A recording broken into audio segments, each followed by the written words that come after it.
मौलाना मुहम्मदिन अदद मा फी इल्मिल्लाहि सलातु दाइमतन बिदवाम मुल्किल्लाह सलातु व सलामुन अलैका या रसूलुल्लाह सल्लल्लाहु तआला अलैहि वसल्लम।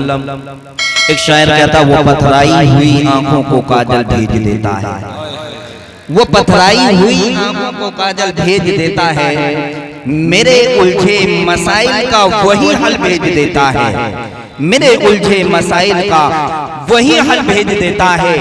और जब बंदा सुलगती धूप में काम करता है तो मेरा मौला वहाँ रहमत के बादल भेज देता है, मेरा मौला वहाँ रहमत के बादल भेज देता है। और जब जहाँ वाले उसे याद करना भूल जाते हैं, क्या बात है, इस शेर को समझने के लिए कोई दूर जाने की जरूरत नहीं है, करीब जहाँ वाले उसे याद करना भूल जाते हैं तो जमीनों की तहों में कोई हलचल भेज देता है, तो जमीनों की तहों में कोई हलचल भेज देता है। तो आइए हज़रात, अल्लाह रब्बुल इज्जत कुरान करीम में इरशाद फरमाता है वक़ज़ा रब्बुका अल्ला तअबुदू इल्ला इय्याहु व बिल वालिदैनि इहसाना। रब्बुल इज्जत कुरान करीम में तकरीबन 15 मकामात पर अपने जिक्र के साथ वालिदैन के हुकूक का जिक्र फरमाता है। ऐ लोगों, अपने वालिदैन के साथ अच्छा सलूक करो। अगर तुम्हारे वालिदैन बुढ़ापे को पहुंच जाए तो उनसे उफ तक ना कहो, उनसे नरमी के साथ बात करो।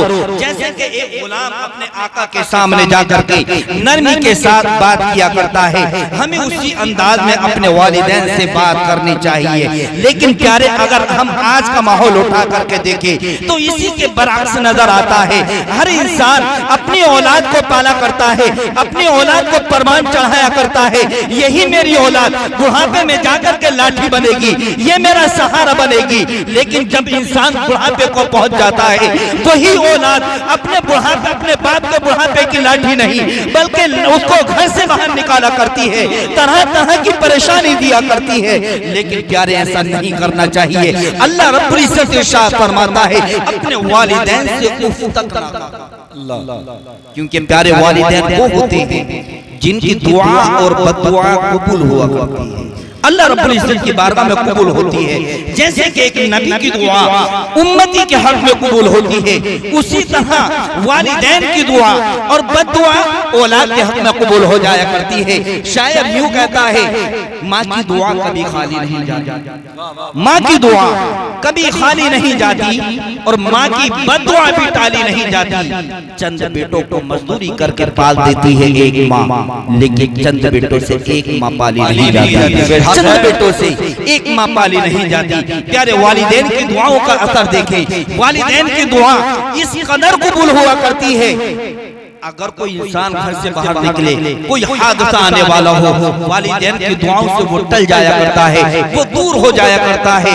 आप आजमा करके देखें, जब कभी घर से बाहर निकले वालिदैन की दुआएं लेकर के चले, अपने वालिदैन का हाथ अपने सर पर रखवा करके चले, इंशाअल्लाह रब्बुल इज्जत, मेरा यकीन है कोई आने वाली अगर परेशानी होगी तो वो दूर हो जाएगी, आपको छुप भी नहीं। क्योंकि प्यारे, वालिदैन का हक हम और आप क्या अदा कर सकते हैं। एक सहाबी रसूल नबी करीम सल्लल्लाहु तआला अलैहि वसल्लम की बारगाह में हाजिर हुए, आकर के अर्ज किया, या रसूलल्लाह सल्लल्लाहु तआला अलैहि वसल्लम, मैं 6 मील ऐसे गर्म पथरीले इलाके में चला हूँ, अपनी वालिदा को अपने कांधे पर बिठा करके मैं चला, क्या अगर उस पत्थर पर अगर गोश्त की बोटी रख दी जाए तो या रसूलल्लाह वो भूनकर कबाब हो जाए, क्या मैंने अपनी माँ का हक अदा कर दिया है? तो प्यारे आका इरशाद फरमाते हैं, ऐ मेरे प्यारे सहाबी, क्या आप ये समझते हैं मैंने अपनी माँ का हक अदा कर दिया है? 6 मील रास्ता सफर किया है, क्या मैंने अपनी माँ का हक अदा कर दिया? नहीं नहीं, बल्कि जिस वक्त आप दुनिया में तशरीफ लाए थे, जिस वक्त आप दुनिया में तशरीफ लाए थे, जो तकलीफें आपकी माँ ने बर्दाश्त की थी, शायद हो सकता है क्या वालिदैन का हक अदा कर सकेंगे। एक वालिदैन की दुआ का असर दिखाना चाहता हूँ, फिर उसके बाद मैं गुजर जाना चाहता हूँ। हजरत मूसा अलैहिस्सलातु वस्सलाम अल्लाह रब्बुल इज्जत की बारगाह में इल्तिजा करते हैं, ऐ मौला तू कल क़यामत के दिन मेरे साथ कितना हश्र फरमाएगा। अल्लाह रब्बुल इज्जत इरशाद फरमाता है, ऐ मेरे कलीम फला नौजवान है जिसका हश्र तुम्हारे साथ होगा। तो हजरत मूसा अलैहिस्सलातु वस्सलाम ने अर्ज़ की, ऐ मौला मैं चाहता हूँ कि अपनी ज़ाहिरी जिंदगी में उस बंदे को देख लो। अल्लाह अल्लाह रब्बुल इज्जत इरशाद फरमाता है फला बस्ती में जाकर के देख लेना, फला बस्ती में एक दुकान खोल करके वो कारोबार करता है, वो वही बंदा है जिसका हश्र तुम्हारे साथ होगा। हजरत मूसा अलैहिस्सलातु वस्सलाम जाने के बाद क्या देखते हैं, एक नौजवान दुकान खोले कारोबार चला रहा है। शाम का वक्त हो गया, किसी तरह की कोई रब ताला की इबादत नहीं की है। हजरत मूसा अलैहिस्सलातु वस्सलाम हैरान है, ऐ मौला इसने तेरी कोई इबादत नहीं की, इसकी क्या अच्छाई तुझे नजर आई है जिसकी वजह से इसका हश्र मेरे साथ बनवाएगा। तो हजरत मूसा अलैहिस्सलातु वस्सलाम सोचने लगे शायद हो सकता है ये घर जाकर के इबादत किया करता हो, क्यों ना इसका जायजा लिया जाए। उस नौजवान से कहा, ए नौजवान यहाँ पर कोई मेरा जानने वाला नहीं, कोई रिश्तेदार नहीं, मेरा कोई पहचानने वाला नहीं है, आज अपने घर पर रहने का मुझे मौका दे दीजिए। नौजवान ने कहा हुजूर आप मेरे घर को अपना घर समझ करके मेरे घर को अपना घर समझ करके चले। घर जाकर के शहर में बिठाया है, अंदर जाता है फिर पलट कर वापस आता है, आकर के कहा हुजूर खाना आप पहले खाएंगे या बाद में खाएंगे? अब अगर पहले खाएंगे तो अकेले खाना पड़ेगा और बाद में खाएंगे तो मेरे साथ खाना होगा।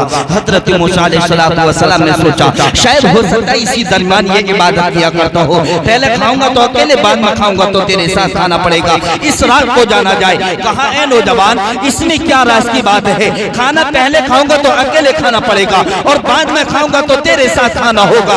उस नौजवान ने इतना सुना था, आंखों से आंसू जारी हो जाते हैं और रोने लगता है, कहता हुजूर मेरी एक बूढ़ी माँ है जो कि उठकर बैठ नहीं सकती है, चल फिर नहीं सकती है, खुद से खा पी नहीं सकती है। मैं अपनी माँ को अपनी गोद में उठाता हूँ, अपनी माँ का चेहरा धोया करता हूँ, चेहरा धोने के बाद रोटी शोरबे में डुबेता हूँ, उससे निकाल कर अपने मुंह में रखकर चबाता हूँ, जब मुंह से निकाल कर अपनी माँ को खिला देता हूँ, उसके बाद मैं खाना खाया करता हूँ। अब आप बताएं खाना पहले खाएंगे या बाद में खाएंगे? इतना सुनना था मूसा अलैहिस्सलातु वस्सलाम ने कहा, ए नौजवान मैं चाहता हूँ आपकी वालिदा को देखूं, आपकी वालिदा को देखने की इजाजत मिल जाए। तो उस नौजवान ने कहा ठीक है हुजूर इजाजत मिल गई है, आप देख ले। तो प्यारे उस नौजवान ने अपनी माँ को उठाया है, गोद में बिठाया है, चेहरे को धुला, चेहरा धुलने के बाद रोटी शोरबे में डुबे कर मुंह में रख करके चबाया, अपनी माँ को खाना खिला दिया है। जब माँ ने खाना खा लिया, माँ कहती है बेटा मेहमान को खाना खिला दो। ए अम्मी जान मेहमान को खाना खिला दिया है, बेटा चराग बुझा दो। अम्मी जान चराग बुझा दिया है। उस अंधेरी रात का होना था, रब ताला की बारगाह में उसी बूढ़ी माँ के हाथ उठ जाते हैं, अर्ज करती है ए मौला मेरे बेटे को तो खूब देखा करता है, किस तरह मेरा बेटा मेरी करता है, इस मेहनत के सिले में, इस खिदमत के सिले में मैं तुझसे कोई दौलत नहीं मांगती, कोई शोहरत नहीं मांगती, कोई जमीन और जायदाद नहीं मांगती, बल्कि इसके सिले में मेरे बेटे का हश्र कल क़यामत के दिन मूसा कलीमुल्लाह के साथ। वाह वाह वाह वाह वाह, नारे तकबीर, नारे रिसालत, मसलके आला हजरत, अज़मते वालिदैन। इतना सुनना था। हजरत मूसा अलैहिस्सलातु वस्सलाम फौरन ही सरदारेज हो जाते हैं, रब ताला की बारगाह में इल्तिजा करते हैं, ए मौला जब तूने माँ की दुआओं में इतना असर दिया है तो मुस्तफा जाने रहमत की दुआओं में कितना, वाह वाह वाह वाह, तो मुस्तफा जाने रहमत की दुआओं में कितना। वालिदैन के साथ अच्छा सलूक करो, किसी भी तरह से वालिदैन को ना सताया करो। वालिदैन वो होते हैं जिनकी दुआ और बद्दुआ रब ताला की बारगाह में कबूल हो जाया करती है, क्योंकि प्यारे वालिदैन अगर नाराज हैं तो कोई भी इंसान जितनी चाहे उतनी इबादत करे, सारी जिंदगी पूरी जिंदगी का सजा आपके मुंह पर मार दिया जाएगा। जन्नत तो दूर की बात रही, जन्नत की महक भी ना पा सकोगे। यहाँ तक कि अगर वालिदैन औलाद पर जुल्म भी करें, वालिदैन औलाद पर जुल्म भी करें, तब भी औलाद को हक नहीं है कि उनके साथ बदसलूकी करे। जी जी जी जी, तब भी औलाद को हक नहीं कि उनके साथ बदसलूकी करे। हर हाल में वालिदैन के साथ अच्छा सलूक करो। रब ताला की बारगाह में दुआ है कि हमें नेक अमल करने की तौफीक अता फरमाए, वालिदैन के साथ हुस्न सलूक करने की तौफीक अता फरमाए। मेरे बोलने में आपके सुनने में जो भी गलती हुई अल्लाह रब्बुल इज्जत उसको माफ फरमाए। कलमा शरीफ पढ़ लीजिए, ला इलाहा इल्लल्लाह।